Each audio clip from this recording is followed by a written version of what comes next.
Assalamualaikum warahmatullahi wabarakatuh. Bismillahirrahmanirrahim.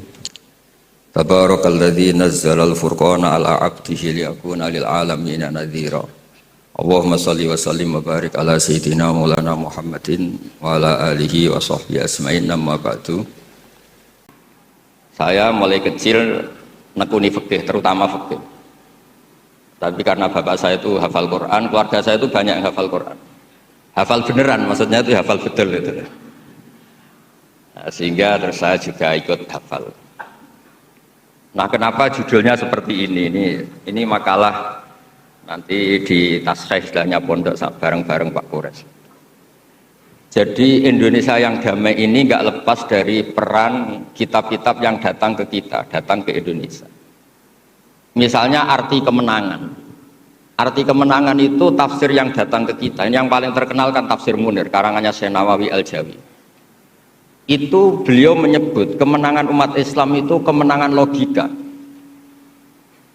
Logika bahwa alam raya ini dimulai dari satu Tuhan yang berstatus wajibil wujud. Tentu lebih masuk akal ketimbang logika yang lain. Misalnya logika nihilisme, bahwa alam ini dimulai dari ketiadaan. Karena itu melahirkan satu teori ketiadaan menciptakan yang ada. Jadi nanti membingungkan, ada teori al-adamu yakhluqu maujudan. Sesuatu yang enggak ada itu menciptakan yang maujud. Itu tentu enggak ketemu nalar. Ini saya baca ya, nanti di tasih Pak Kores. Awal makalah, saya baca Arabnya. Jadi yang pernah kuliah di Fakultas Syariah ini dosennya banyak yang santri saya ini, tapi nggak berani baca depan saya. Nanti kalau salah langsung dipecat sama Pak Rektor. Saya di sini itu mulai tahun 2000 sama Profesor Zeni. Dulu belum Rektor itu Pak Fatul Wahid. Tahu-tahu jadi atasan saya ini. Enggak bener, tapi nanti di akhirat atasannya saya lagi nanti. Karena yang bisa nyafaati itu orang hafal Quran itu. Jadi harus saya baca ya. Kata Syekh Nawawi, wa may yatawallallaha wa rasulahu walladzina amanu fa inna hizballahi humul ghalibun. Siapa yang mempertuhankan Allah, mengikuti semua aturannya Allah, seterusnya terus pasukan Allah itu pasti menang. Ini ikut Al-Maidah 56. Wa may yattakhidhum awliya fin nusrah fa innahum junduwa wa junduwa humul ghalibun ala a'daihim bil hujjah fa innaha mustamirratun abadan amma bisaulah wa daulah faqad yuhlabun. Jadi kemenangan umat Islam yang permanen itu kemenangan logika. Kalau kemenangan perang, kemenangan bernegara, kemenangan sosial, orang Islam ya pernah kalah. Zaman Nabi Sugeng saja pernah mengalami kalah periode Mekah. Ketika periode Madinah juga pernah mengalami kalah di peristiwa perang Uhud. Tapi kalah-kalah sosial ini tidak ada pengaruhnya dengan kalah secara logika. Logika bahwa alam ini dimulai dari satu Tuhan wajibil wujud tentu lebih mudah dicerna. Makanya beliau ngendikan menang itu ala a'daihim bil hujjah fa innaha mustamirratun abadan, karena logika itu yang abadi. Artinya gini, ketika kita secara sosial ekonomi kalah, mungkin secara apa kalah, meskipun kita ada ingin kalah, tapi jangan pakai ukuran itu. Nanti jangan-jangan ketika kita kalah kaya sama nyuwun sewu non muslim, atau kalah kaya sama yang sholat, buruhnya orang tidak sholat, yang sujud, buruhnya orang yang tidak sujud, Anda tidak perlu merasa kalah. Ketika Anda kerja dan tolabul halal, itu yang merintahkan Allah. Jadi Anda tidak pernah buruh di mata Allah, distatuskan tolabul halal, orang yang mencari apa? Halal, dan itu ibadah. Karena Islam hanya ngakui hukumnya Allah. Dulu Sayyidina Ali karramallahu wajhah pernah ajjaro nafsahu li yahudiyin, juga pernah kerja di orang Yahudi. Tapi nggak merasa hina karena tolabul halal itu perintah Allah. Dulu Nabi pernah nggak punya uang, alhamdulillah ditiru banyak umatnya, kalau nggak punya uang itu banyak alhamdulillah.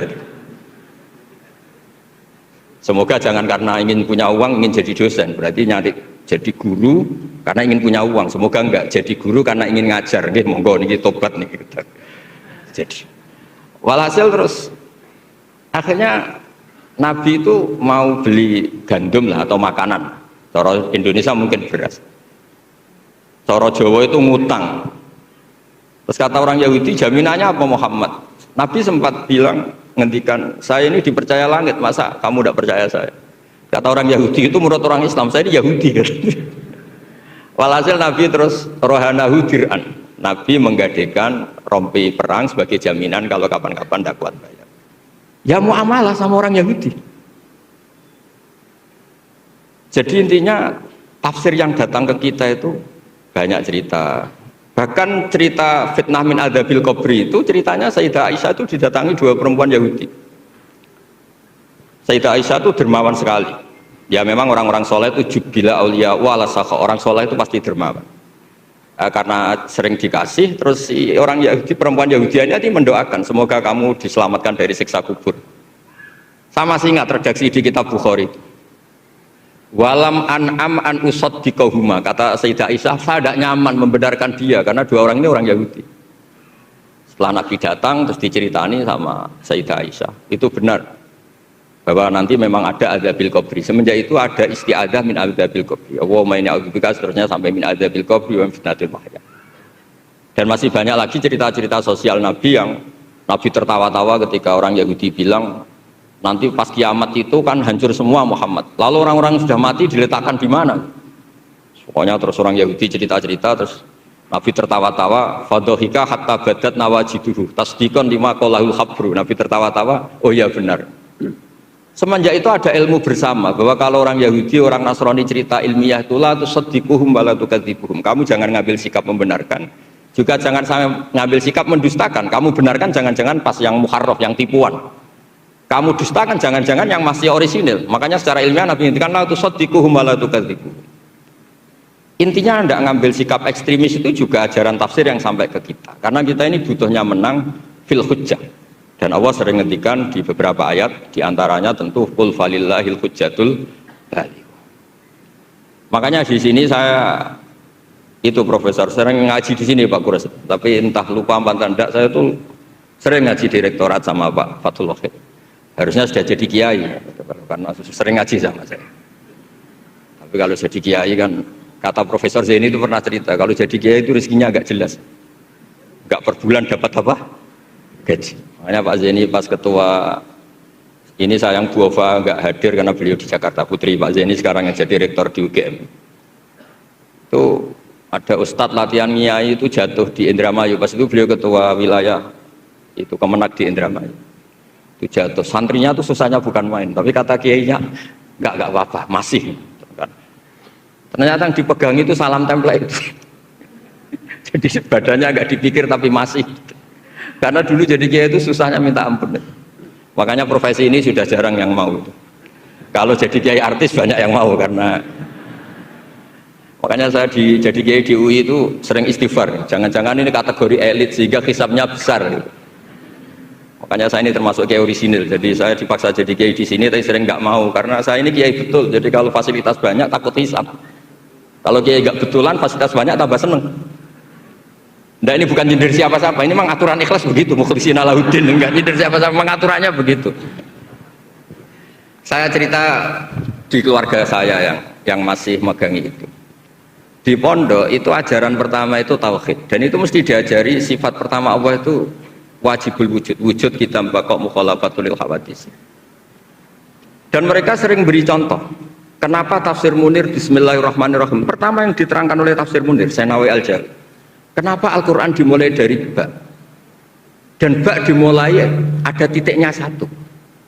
Itu Allah seakan-akan mau maklumatkan bahwa awalu hadil mawujudat adalah nuqtah wahidah. Pertama wujud, kamu gambar apa saja, saya sering cerita ini tak ulang-ulang. Kamu gambar apa saja, entah gambar jelek, entah bagus, tetap dimulai dari satu titik. Angka 1 juta sampai 1 miliar, 1 triliun tetap dimulai dari angka 1. Sebab itu bak di situ kata Syekh Nawawi adalah bi kana makana wa bi yakunu mayakun. Dengan saya kata Allah yang ada menjadi ada, yang mau ada saya yang mengadakan. Unsur utamanya saya kata Allah. Nuqtatil wujud. Artinya gini, andaikan kita neladani tafsir-tafsir yang ada di Indonesia, kita ini pasti menguatkan akidah. Bukan menang kalah urusan sosial, urusan. Itu kedua ketiga lah, syukur-syukur menang. Tapi kalau kita paksakan itu yang nomor satu, pasti kita sering kecewa. Itu rektor UI itu mesti miskin tuh dibanding pengusaha-pengusaha Jakarta. Itu Tuh kalau nggak terima, saya ini rektor Universitas Islam, masa kalah kaya kan repot nanti. Ini barokahnya qanaah, alhamdulillah gak apa-apa.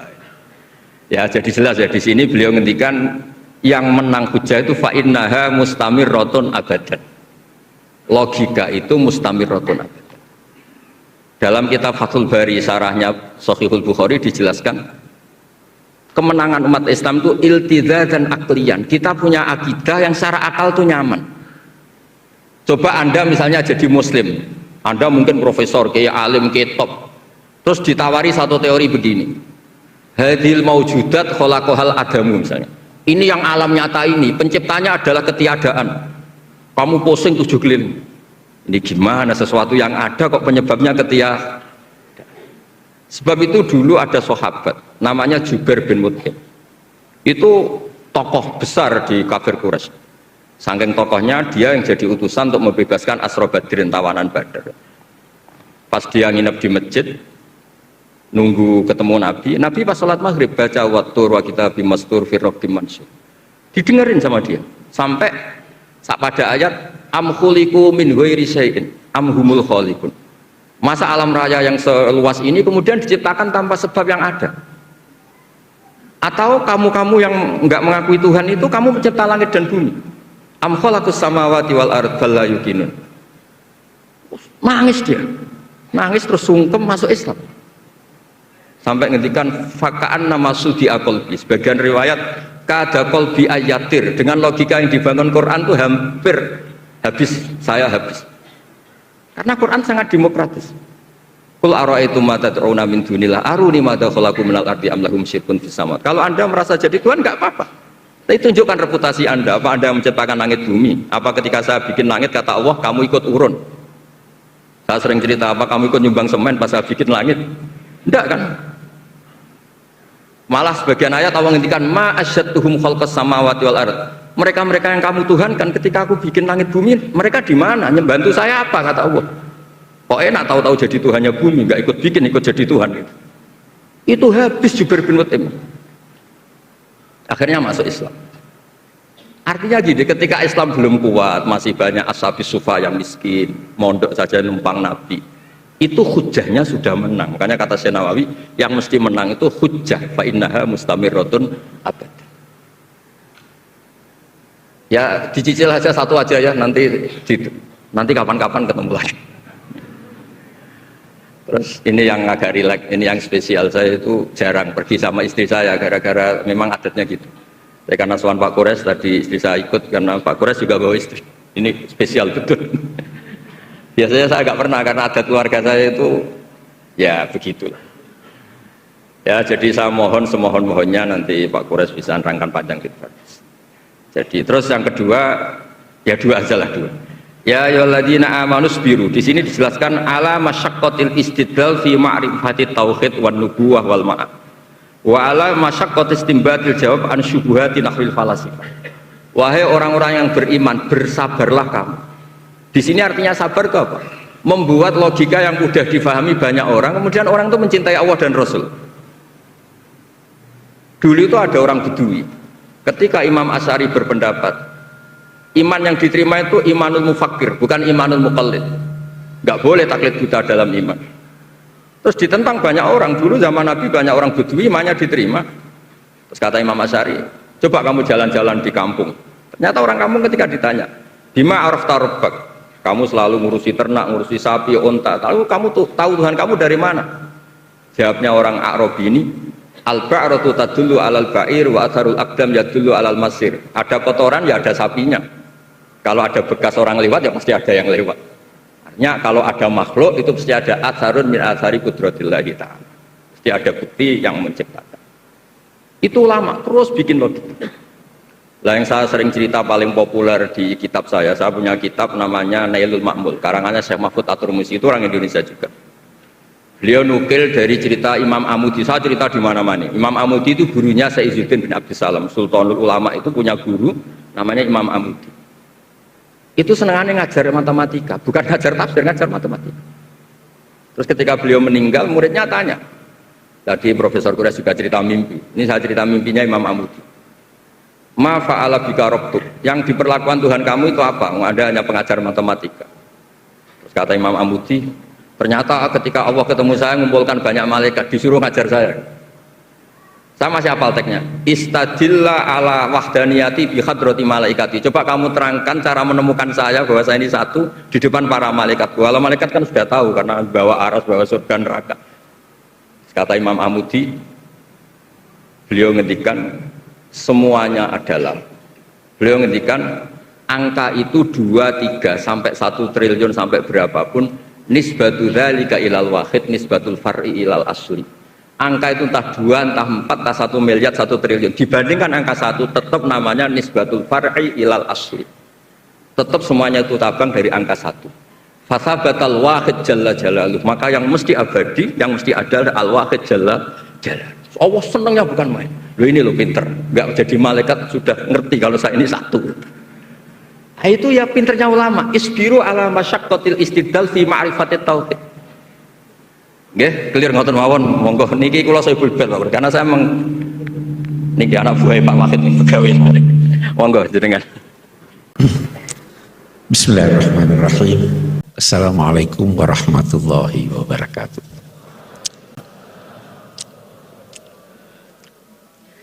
Berbahagia saya dapat bertemu, dapat berbincang, dapat belajar dengan bapak-bapak dan ibu-ibu sekalian. Saya tidak ingin mulai sebelum berkomentar tentang ayat yang dipilih tadi. Tadi dibacakan wa ma Muhammadun illa rasul qad khalat min qablihi rusul afa immata aw qutilan qalabtum ala aqabikum wa may yanqalib ala aqibaihi fala yadhurrullaha syai'an. Ayat ini pelajaran buat kita. Ayat ini turun setelah perang Uhud. Sebahagian sahabat Nabi meninggalkan medan perang.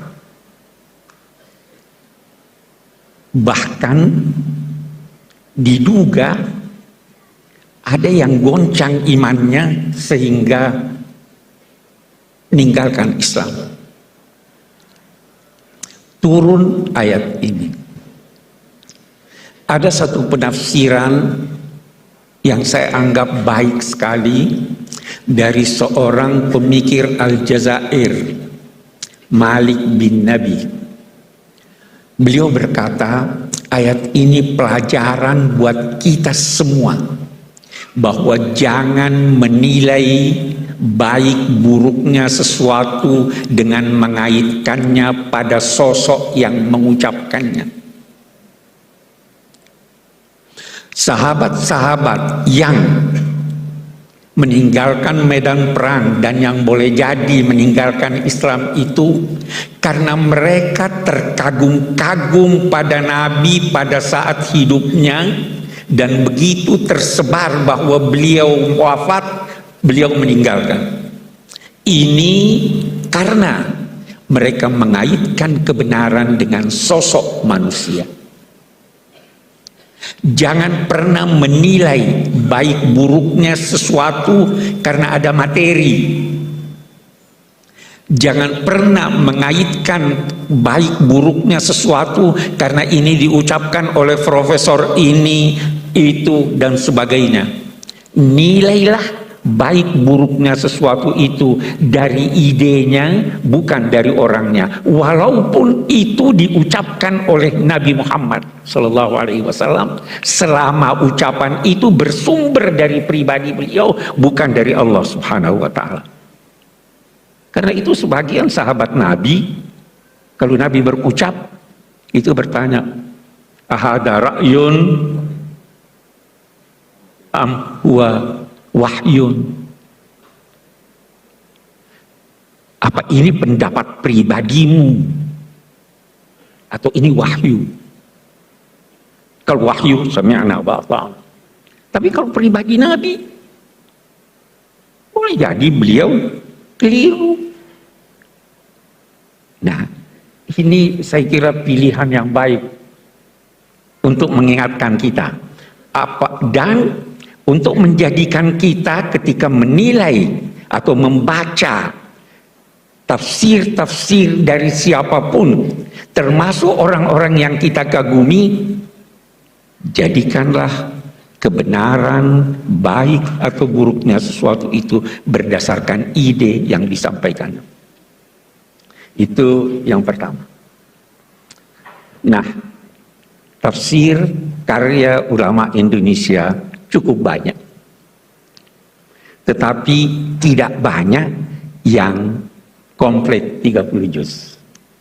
Itu satu. Dan tidak banyak juga yang dalam bahasa Melayu atau bahasa Indonesia. Turjumanul Mustafid karya Abdul Rauf Singkel, Allah yarhamu, itu dinilai sebagai kitab tafsir berbahasa Melayu pertama yang komplit. Walaupun perbedaan pendapat ada. Itu dinilai, ada yang menilainya terjemahan dari tafsir Al-Baydawi. Snokor-Holonyo berpendapat begitu. Tetapi tafsir Al-Baydawi panjang ini tidak pendek, sehingga ada yang menilai bahwa itu adalah terjemahan dari tafsir Al-Jalalain. Betapapun saya tidak ingin masuk kepada ini terjemahan atau bukan, tetapi yang jelas bahwa beliau perintis penafsiran Al-Quran dalam bahasa Indonesia. Kita ingin ini kembali. Rintisan ini perlu sekarang. Kalau kita mau cari, siapa yang bisa merintis, menulis tafsir Al-Quran dalam bahasa Inggris? Yang pertama lakukan itu Muhammad Asad, orang Austria yang asalnya Yahudi. Tetapi itu Yahudi yang baik, bukan Zionis. Saya bermimpi ketika kita mengenang Syekh Abdul Rauf Singkel yang tafsirnya itu berpengaruh selama 3 abad. Beliau wafat tahun 1690-an. Saya bermimpi ada tafsir yang bisa memperkenalkan Indonesia bahwa ini dalam bahasa Inggris.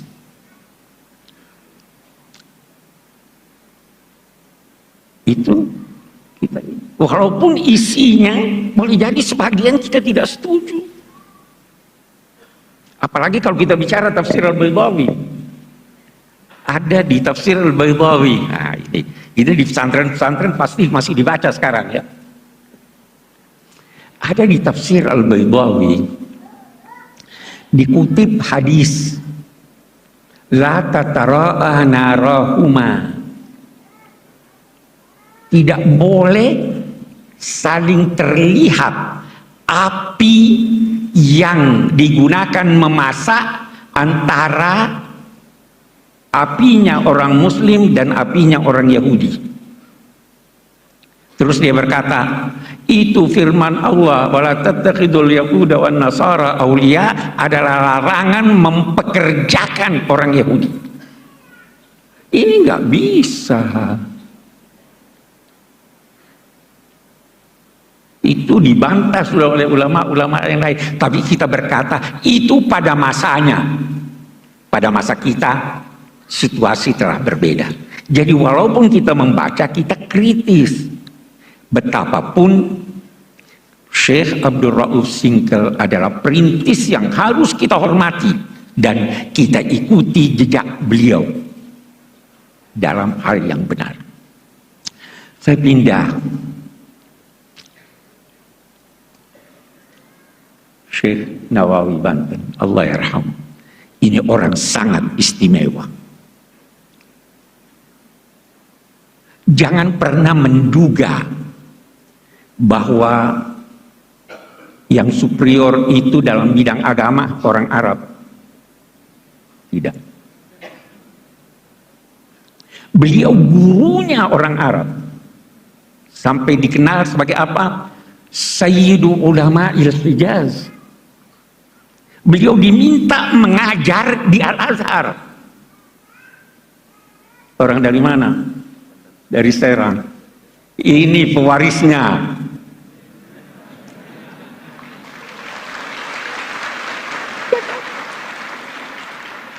Terus sebabnya saya selalu bilang, ini perlu didorong ini. Kenapa Syekh Nawawi mendapat tempat yang begitu besar? Kalau kita baca tafsirnya, saya itu terkagum-kagum baca nama tafsirnya dan mukaddimahnya. Rahasianya ada di sana. Nama tafsirnya Marah lagi. Marah itu atau marah itu tempat istirahat. Labid itu orang yang menetap. Dia merasa beristirahat ketika membaca Al-Quran. Dia menetap di sana, tapi dia bersahabat dengan Al-Quran. Anda mau bersahabat dengan Al-Quran, dia beritahu Anda rahasia-rahasianya. Saya baru tadi cerita soal Al-Ibriz. Almarhum ayah sahabat karib saya, Gus Mus. Itu pernah, menurut ulil albab, pernah ada satu orang memimpikan beliau. Itu saya ada tulis di tafsir saya, ada kesalahan, perbaiki. Melalui alam gaib dia kirim kemari pesan. Dan ternyata diperiksa. Itu kenapa? Karena bersahabat dengan Al-Quran. Nah, kita kembali kepada Syekh Nawawi Banten. Di mukaddimahnya, beliau berkata, Amarani ba'dul a'izza an aktubah fi tafsiril Qur'anil Majid.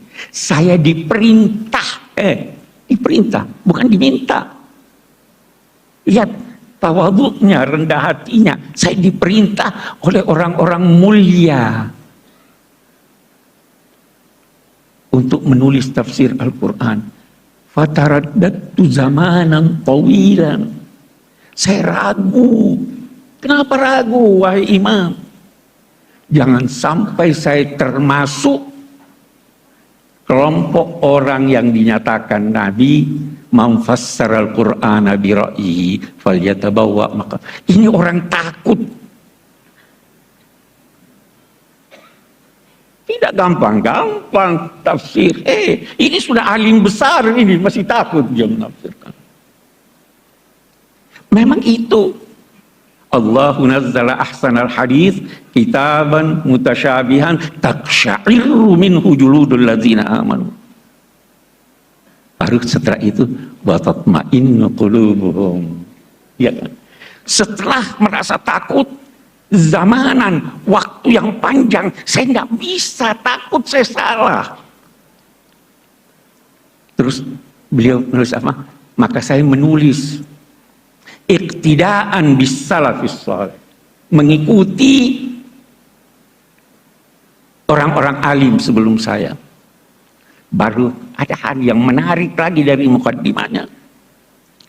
Li'anna di kulli zamanin tajdida. Allahu Akbar. Ini tahun berapa itu? Tahun 1890-an barangkali ya. Dia sudah bicara tentang tajdid. Setiap zaman, kenapa dia mau tulis? Saya tulis sekarang. Karena setiap zaman memerlukan tajdid. Itu di mukaddimahnya. Tajdid itu bukan berarti memberikan sesuatu yang baru, tidak harus baru. Sesuatu yang lama tapi sudah terlupakan itu tajdid. Sesuatu yang lama yang perlu tambahan argumentasi walaupun barangnya sama, itu tajdid. Tidak harus selalu yang baru. Sekian banyak pendapat-pendapat ulama lama yang sampai sekarang itu bagus sekali. Apalagi sebagian ulama kita itu punya istilah al-fiqhul iftiradi. Bagaimana kalau begini? Itu masanya belum terjadi, mereka sudah bayangkan. Itu berguna buat kita. Nah, ini yang dilakukan oleh Syekh Nawawi.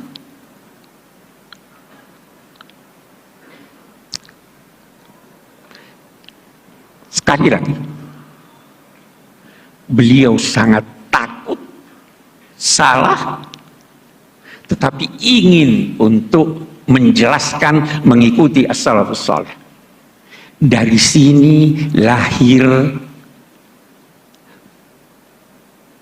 apa yang dinamakan syarat-syarat seorang penafsir, supaya tidak keliru. Memang saya pernah waktu mengajar masih di Makassar baca itu syarat-syaratnya Imam Suyuti, itu banyak sekali syarat-syaratnya. Ini Pak, tidak bisa Pak, kita ini syarat ini harus mengerti bahasa Arab dengan segala ininya, usul fikih ini. Saya jawab mereka, itu buat yang mau menafsirkan seluruh Al-Quran. Tapi kalau mau menafsirkan 1-2 ayat, tidak harus semuanya itu, ya kan? Dan itu untuk yang mau menafsirkan, bukan untuk yang mau menyampaikan tafsir. Beda itu, ya kan? Walaupun demikian, karena ini mahasiswa yang saya harap ini Pak, tidak bisa Pak kita ini. Saya bilang begini deh. Kita mari lihat syarat-syarat itu. Imam Suyuti berkata, syarat pertama sahhatul aqidah. Akidahnya harus lurus. Saya bilang, kita ganti aja ini. Bagaimana? Objektivitas. Asal objektif. Tidak harus. Anda boleh mengambil pendapat orientalis. Asal dia objektif. Tidak harus sahhatul aqidah. Akidahnya salah. Tapi kalau benar, al-hikmatu dhalatul mu'min. Terus bagaimana ini? Saya bilang tidak usah perhatikan itu. Syarat, hindari saja sebab-sebab kekeliruan. Sebab kekeliruan itu salah satu diantaranya tidak ngerti bahasa Arab.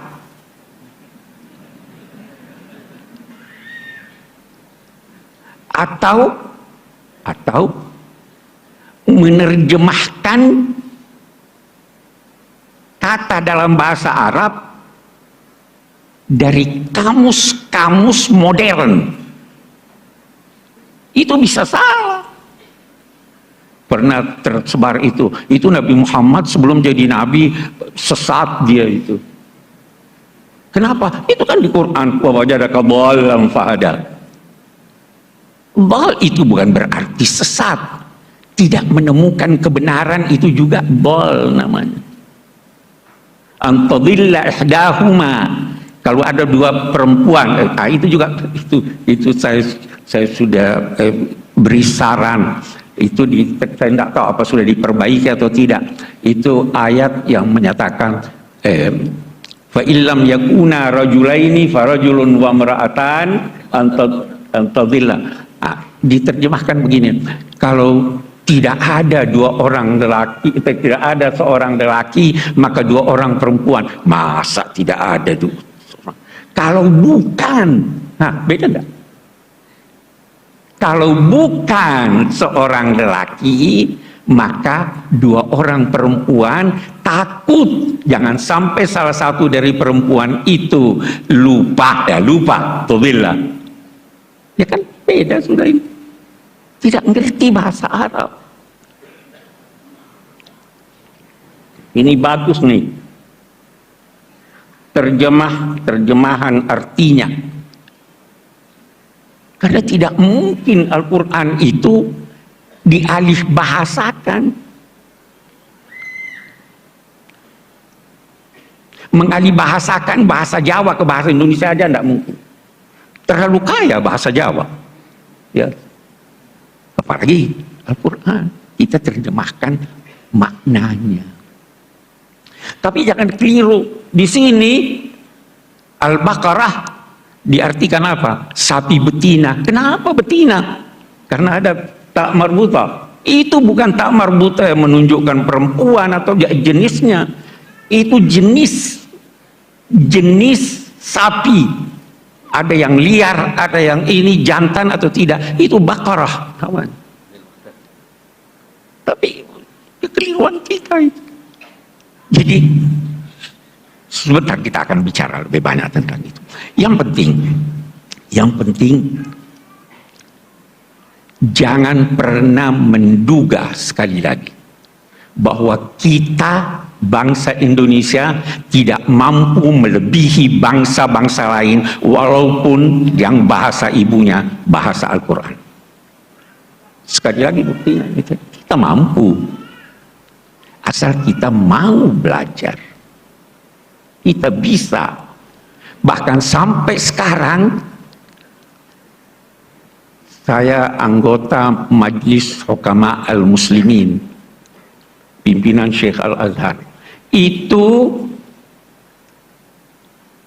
majlis ini meminta agar mereka yang ditugaskan dari Al-Azhar, dari Abu Dhabi, itu ke Indonesia mempelajari apa? Bagaimana toleransi di Indonesia. Orang belajar sama kita toleransi. Kita mampu. Mudah-mudahan pemilu ini tidak membuktikan kita tidak mampu bertoleransi. Ya kan? Tapi kita mampu. Orang mempelajari Pancasila. Itu terkagum-kagum. Bagaimana bisa bukan negara agama, bukan juga negara sekuler. Itu ulama-ulama kita tuh yang. Jadi kita mampu. Yang penting kita mau untuk itu. Itu kalau kita bicara Syekh Nawawi panjang kalau kita mau bicara tentang beliau. Tapi saya kira yang saya ingin garis bawahi bagaimana tawadhu beliau. Bagaimana rasa takut beliau, bagaimana kesungguhan beliau di dalam menafsirkan Al-Quran, sehingga mampu memberi bekas yang sangat besar dalam pemikiran umat Islam, khususnya pada masa lalu. Mari kita lihat lagi yang lain. Tafsir itu adalah penjelasan tentang maksud firman-firman Allah sesuai kemampuan manusia. Kemampuan manusia bertingkat-tingkat. Kecenderungan manusia bertingkat-tingkat. Berbeda-beda. Sehingga corak tafsir itu berbeda-beda, bahkan bisa jadi ada penafsiran antara satu dengan yang lain itu sedemikian berbeda sehingga bisa dinilai bertolak belakang. Jangan cepat-cepat mempersalahkan. Saya beri contoh. Apa artinya nikah? Itu kita baca itu ayat. Wala tankihu ma nakaha abaukum minan nisa.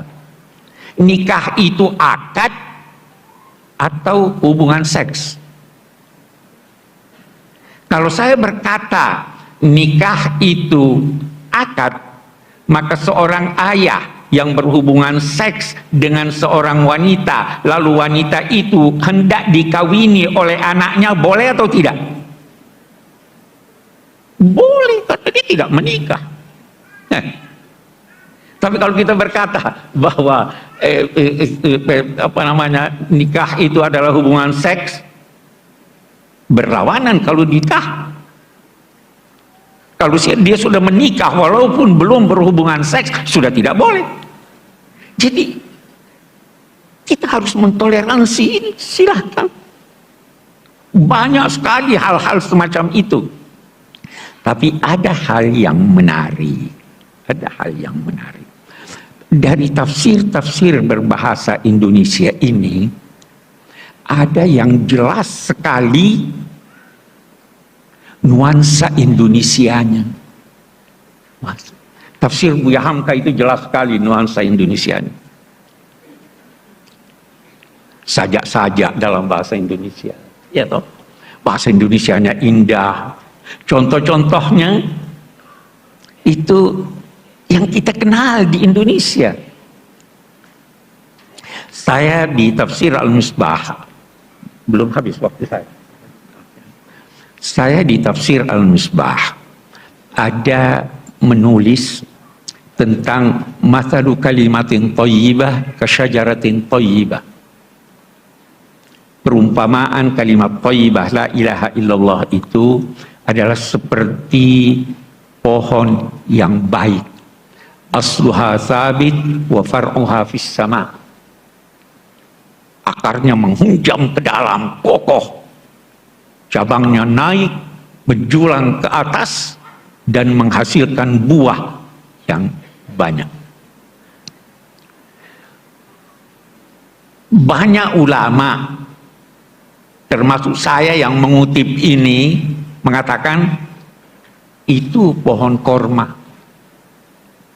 Tapi pernah lihat pohon korma? Tidak semua kita pernah lihat pohon korma. Bagaimana kalau kita tafsirkan, terjemahkan itu dengan pohon kelapa? Bisa saja. Itu sangat Indonesiawi itu. Ya kan? Itu corak tafsir. Kita ingin problema-problema kita carikan solusinya di dalam Al-Quran. Salah satu kritik terhadap kitab-kitab tafsir yang lama adalah memberikan solusi terhadap problema mereka, bukan problema kita. Di sini perlunya tajdid. Kita punya problem. Al-Quran turun untuk itu.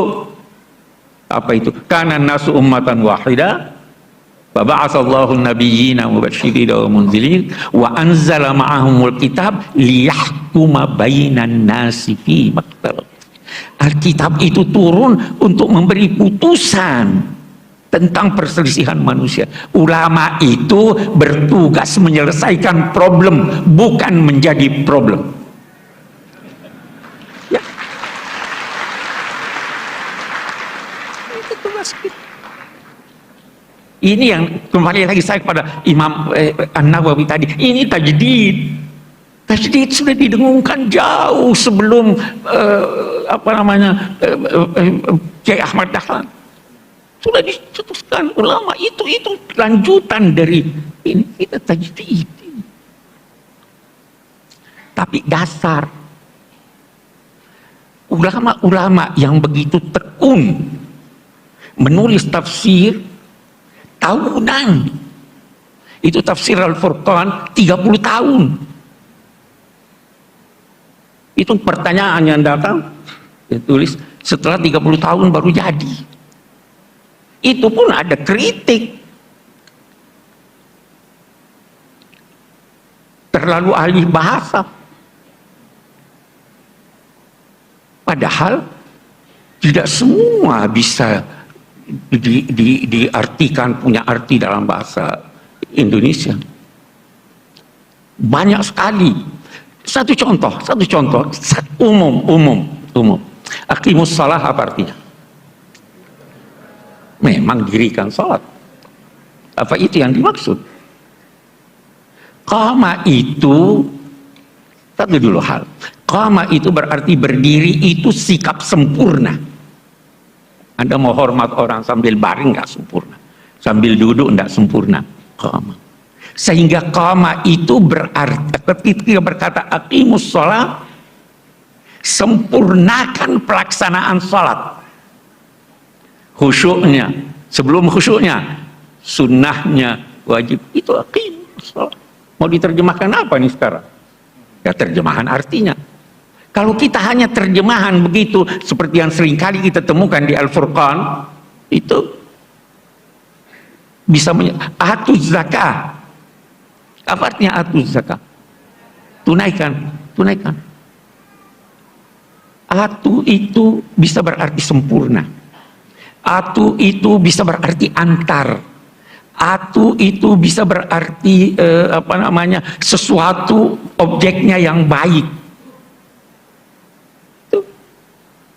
Jadi jangan jadikan di bulan Ramadan masa pameran kemiskinan. Tidak, atuz zakat. Ulama-ulama saya teringat itu Syekh Muhammad Rashid Ridha di dalam tafsir Al-Manar. Dia itu menulis tafsirnya untuk majalah Al-Manar. Seringkali dia tidak sempat merujuk ketika menulis. Maka ketika dia tulis tentang atu, dia katakan sepanjang ingatan saya itu dia yatin bukan subhanallah. Walat yatinal fahishata min nisaikum yatina ya. Ini orang alim besar nih tapi sembunyi diri nih. Saya nggak pernah setuju sama dia.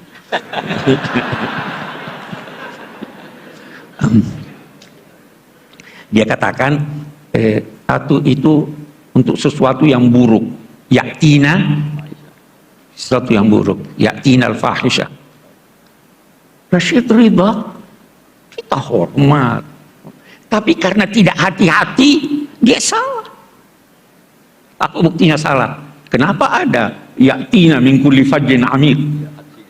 Haji, baik. Syekh Sya'rawi, ini ulama besar Mesir, Allah yarham. Anda tahu, dalam usia 82 tahun baru dia tahu persis apa arti atia. Ini. Qad balagtu minal umri atia. Saya tidak tahu persis apa artinya kecuali setelah saya ke London saya berobat. Waktu saya berobat dokter bilang ini tidak ada obatnya lagi, vitamin tidak berguna, operasi tidak berguna, Anda telah mencapai usia yang penyakit Anda ini sudah sedemikian besar karena usia sehingga tidak diobati. Terus dia berkata, oh inilah yang dimaksud qad balagtu minal umri itia. Itu baru tahu tuh. Jangan malu berkata saya tidak tahu. Ya kan? Nah ini. Itu kalau kita bicara tentang kosakata banyak sekali itu. Seringkali orang keliru tidak memperhatikan hubungan antar ayat. Ini ada hubungannya dengan itu. Seringkali orang tidak memperhatikan itu. Syekh Rashid Ridha, kita bicara Rashid Ridha, itu indah sekali. Dia itu paling suka kritik ulama. Itu Syekh. Imam Suyuti dinamainya Hatibul Lail. Hatibul Lail itu artinya orang yang kumpul kayu bakar di malam hari, dia tidak bisa bedakan ini kayu atau bukan. Dia himpun aja. Ya. Semuanya dia kritik. Tapi ketika sampai pada gurunya, dia beda pendapat, tetapi sangat halus. Dia carikan pembenaran. Saya ingin jadikan ini sebagai contoh bagaimana orang harus menghormati guru. Ya, kita ambil sisi positifnya. Nah, saya beri contoh Anda. Quran itu singkat padat. Terkadang dia tidak sebut lagi satu kata karena sudah ada isyarat pada kata yang lain. Saya beri contoh.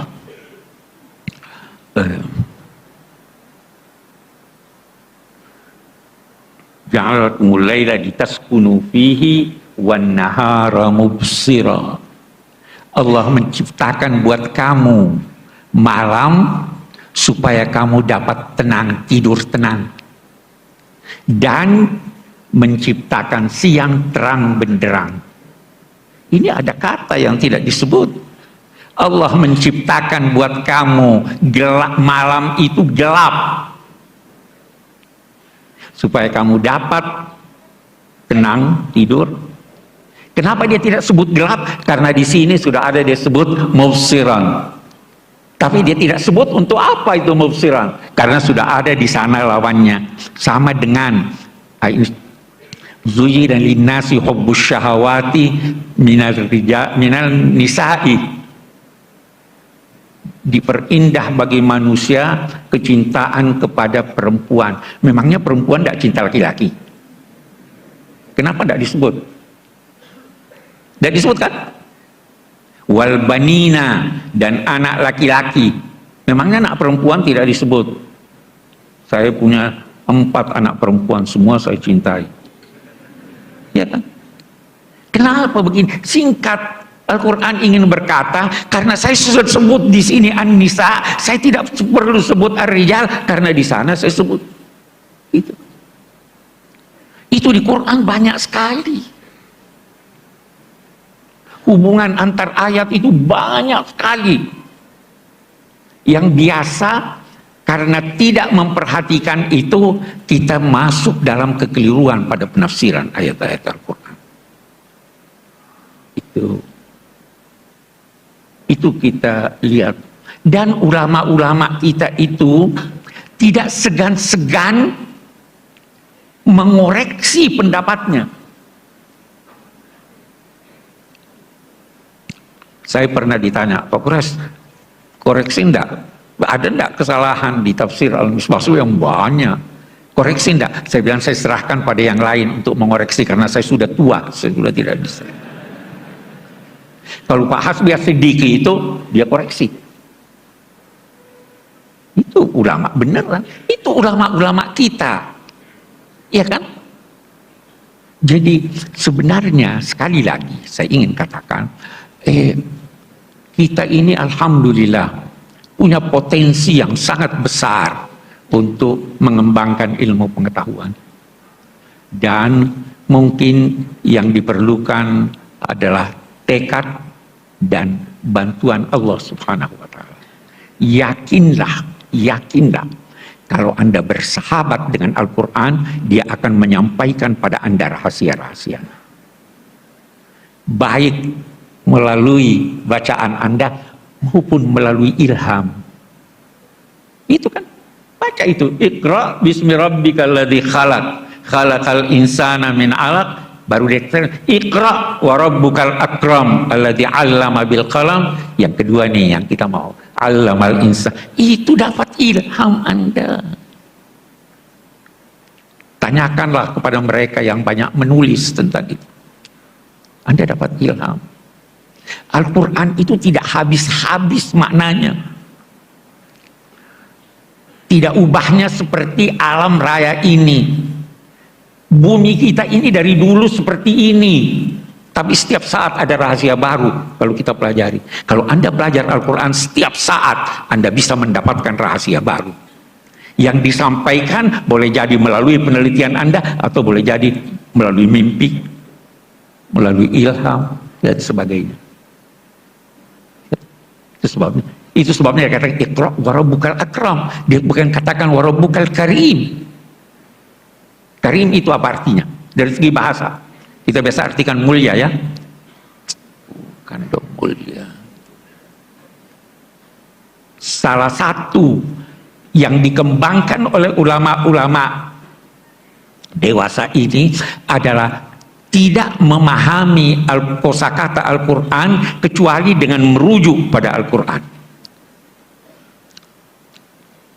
Al-Quran menggunakan kata karim, rizqun karim, rezeki yang karim, zaujun karim, pasangan yang karim, Zillun karim. Banyak. Apa artinya karim ini? Kalau saya berkata, mulia. Apa sih mulia itu? Karim itu sesuatu yang terbaik menurut objeknya. Kalau saya berkata rizqun karim, kalau rezeki itu, rezekinya itu, rezeki lagi bisa macam-macam rezeki. Kita ambillah duit. Apa itu rezeki? Yang banyak tapi halal. Kalau banyak tidak halal bukan karim. Pasangan yang karim, yang sesuai. Itu zilun karim, daungan, semuanya itu karim. Karena itu sekali lagi kita tidak bisa terjemahkan mulia. Mulia itu apa? Mulia itu yang langka. Kalau tidak langka tidak mulia. Itu sebabnya permata yang hebat dinamai ahjar karimah. Yang Anda butuhkan. Kalau Anda tidak butuhkan, tidak karim. Walaupun langka. Apalagi yang sulit terjangkau. Itu makna-makna yang mesti bisa kita kembangkan dan menghasilkan makna-makna baru dalam konteks tafsir. Ini sudah dirintis oleh ulama-ulama kita. Kita perlu kembangkan. Kita perlu ini. Karena apa yang ditulis jangan jauh-jauh. Yang ditulis di Departemen Agama punya, yang disusun itu masih banyak kesalahan yang kita temukan. Boleh jadi kesalahannya karena belum ditemukan dari segi ilmiah. Boleh jadi juga kesalahannya karena kedangkalan pemahaman kita terhadap Al-Quran. Ada. Sekarang pun masih terus diupayakan untuk merevisi itu. Apa yang salah. Banyak. Jadi, ya saya bicara sudah terlalu panjang. Saya kira saya cukupkan sampai di sini. Assalamualaikum warahmatullahi wabarakatuh.